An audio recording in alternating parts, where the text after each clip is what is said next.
Avios King Twin 1700. Yeah, 1700. It's big. I had to take the little wingtips off because I didn't have any room here on the workbench. So, it's been like 2 years since I tried to fly this thing. And the first time I did, I hit a little hard. I messed up the front retract. So here's what's wrong with the steering. I think I got that worked out. But since then, I was able to get a bunch of replacement parts, and one of them is the front retract. Plus, I got some spare propellers. After my first flight, like 2 years ago, I was afraid I was going to nick some of the props, and or one of the props, and those are all the props I got. So I tried to get some from Hobby King. They were on back order and whatever, and then I kind of forgot about them. And all of a sudden, like a month ago, I happened to go to their website, and I had a credit for like, I don't know, 20-something dollars, or I forget. And then I looked in their bargain bin, and there was all the parts for this plane. So they've discontinued it. That makes sense why I got it for such a cheap deal. And all their parts are in the bargain bin. So for like 20 or 30 bucks, I got a whole bunch of stuff. So now I've got all kinds of replacement parts in case, something, a little fender bender maybe. Let's try to re-maiden it tomorrow. But I need to go through it and make sure that, I remember how I programmed it and so on. So I'm going to bind it up to my new DX9 and then run through the forward programming and make sure all the control surfaces work. And I'm putting in a telemetry sensor for the battery voltage and amps because there's no smart speed controls in here, and I want to know the status of the battery. I'd hate to get up there and be doing a couple laps and it sucked all the juice down. So at least for the first couple flights, I'm going to run this this battery telemetry system, and I'll show that to you real quick. I'm going to have to separate the main wing from the fuselage in order to plug it in, so that's what I'm going to do right now. I'm going to build the plane stand and flip this guy over, and, well, you just come along with me. Here, hang tight.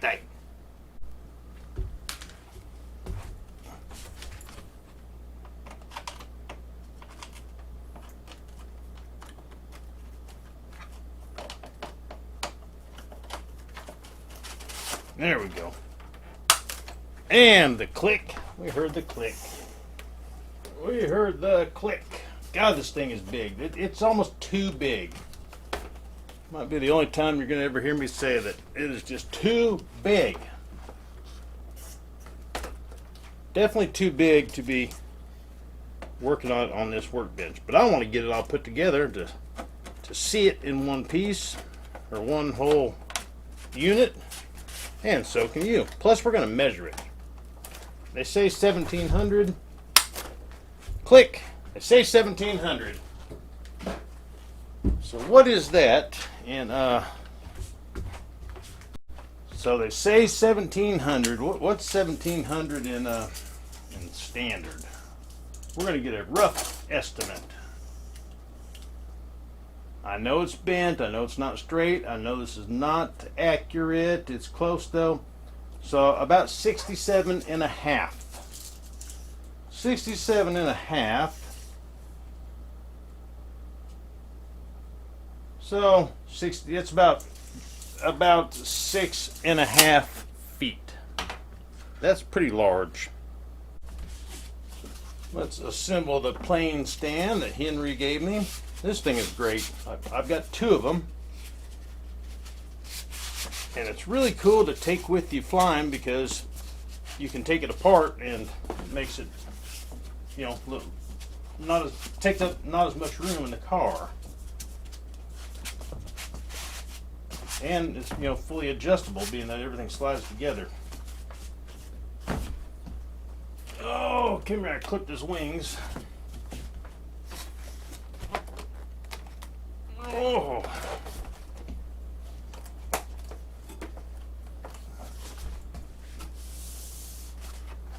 I'm going to have to take off this bottom wing section to plug this in. Let me show you this.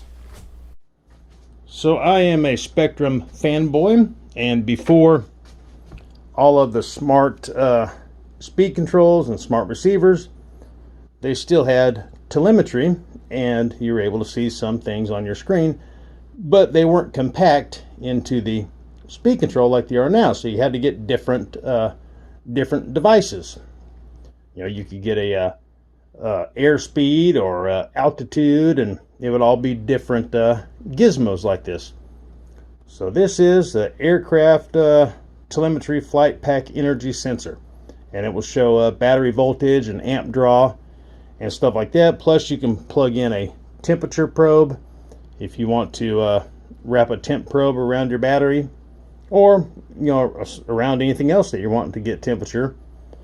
And you plug in a lead into one of the X-bus ports there, and then you plug it into the receiver. And I happen to have a AR637TA, so I'm going to use this, and then you just plug it in line in your battery. One end goes into the speed control, the other end goes into your battery pack, and you get to see all your data. I'm going to use this for a flight or two so I can get an idea how long the battery pack lasts and so on, and I might try different size battery packs. But to do it, I need to take the wing off. Well, why can't you plug that in without taking the wing off, Sean? Well, because the receiver is mounted upside down right there. There's all the servo wires plugging into it. So in order to plug in the X-bus cord, I would have to go in and then up, and I was looking with a mirror, and I'm like, I'll never get that in there. So I'm going to separate the wing, and hopefully I can just split it, you know, 4 or 5 inches or something, and be able to do what I need to do. All right, I'm going to take it about halfway apart real quick and kind of lift it up and get a feel for what we got going on there, and then I'll have a plan of attack. The plan of attack. And I painted this thing with a clear coat polyacrylic, and I probably somewhat glued it together by doing that. Wouldn't be the first time. Yep, I'm going to run a razor blade right through that edge right there. Definitely not the first time that's happened. I'm going to drag it through the dull side first.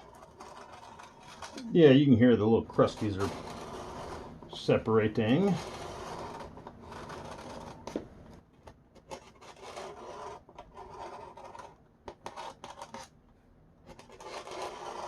I think we're almost all the way. There's a little spot I feel right there. Right there. Yeah, if I was running a blade through it, I'd be cutting all kinds of stuff I don't need to be cutting. And when she came, she came. Just like so. Probably should have taken these props off, but kind of too late now.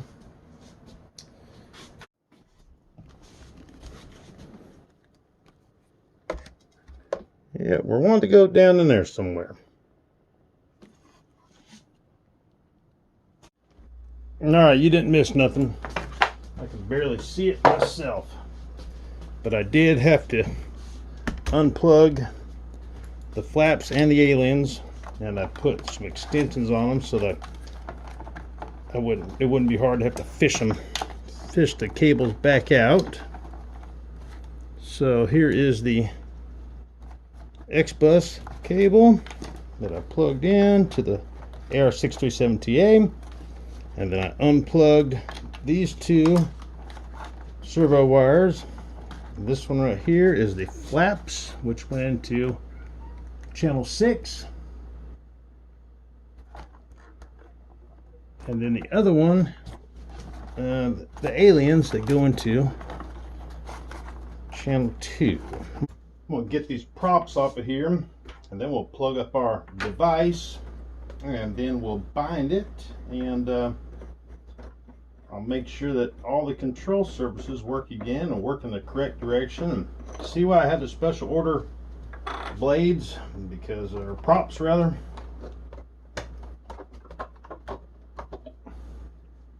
Look how chintzy that is.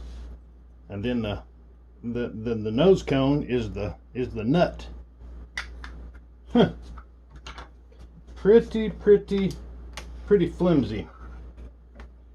And the motor spin, you know, both of them turn into each other, but the threads are the same.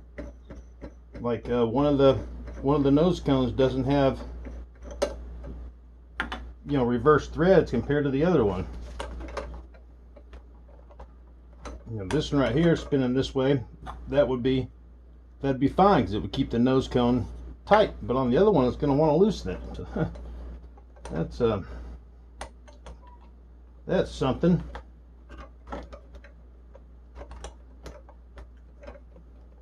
Yeah. At least they're a snug fit. At least they are. Yes, look at this one here.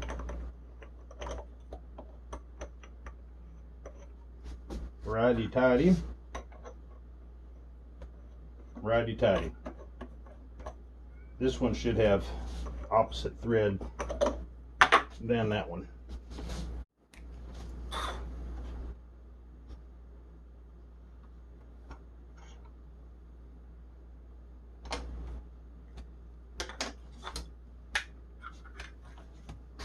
So the wiring in this guy makes the Timber X look like a showpiece.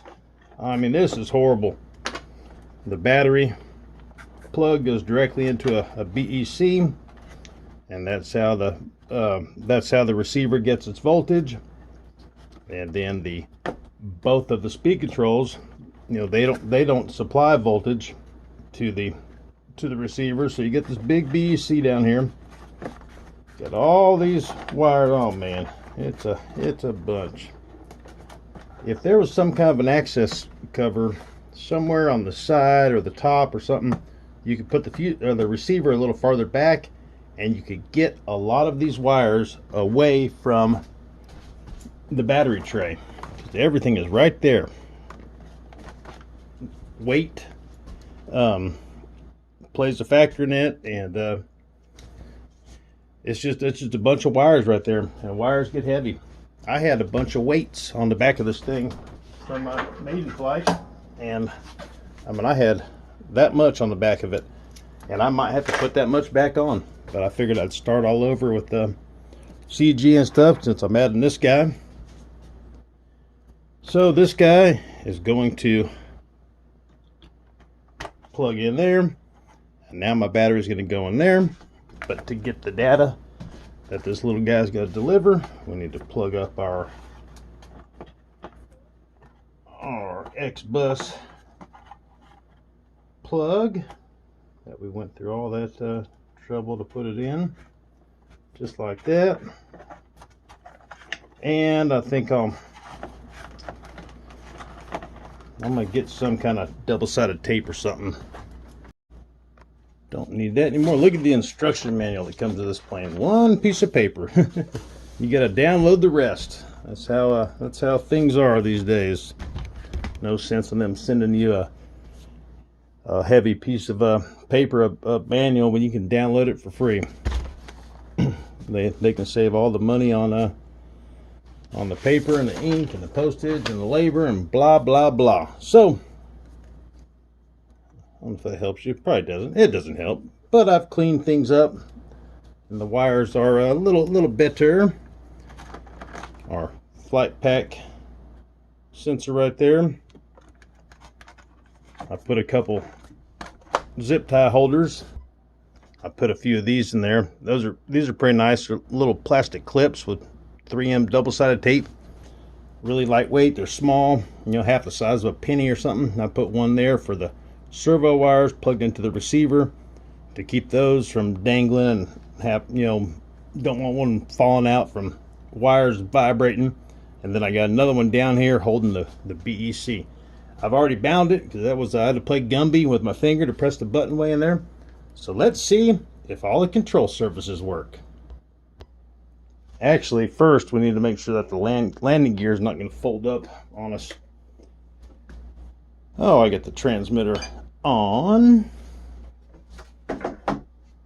And we'll plug up the battery. Then we'll spin it around and check everything. But we got to make sure the landing gear is good to go. Nothing's worse than I'm not a big landing gear person, but I've seen people plug their battery in, then their plane just fall and hit the ground because the gear folded in. I'm gonna hopefully set it to where the front gear won't touch when I'm folding it up. So let's see here. Flight pack. What I need to check and see what switch my landing gear's on. No, I just had to do some guessing. Flight pack. So I got it on this switch here because that's my safe select switch. So forward, I guess I got it. Back means I'm pulling the gear back in and then I'm pushing them down. All right. So safe is off. I'm gonna flip it upside down so we can see the gear retract fully, and then we'll go through the 5 milliamp hours. flight modes. I can already see that my front wheel's all goofed up.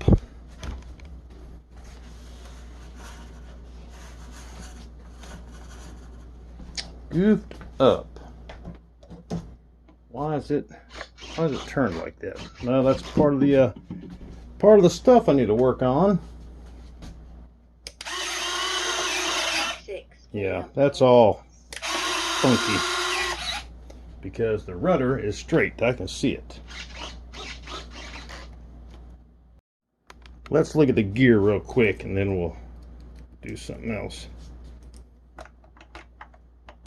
Pretty sure this little piece comes out here.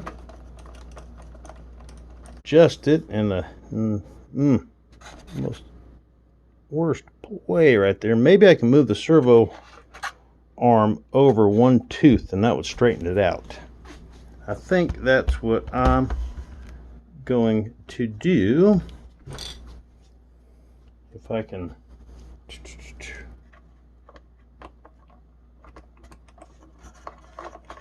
Flight pack. 13 milliamp hours. So here's what's wrong with the steering. This part of the steering mechanism is bent. The part that this slides up and down when it folds, that's bent.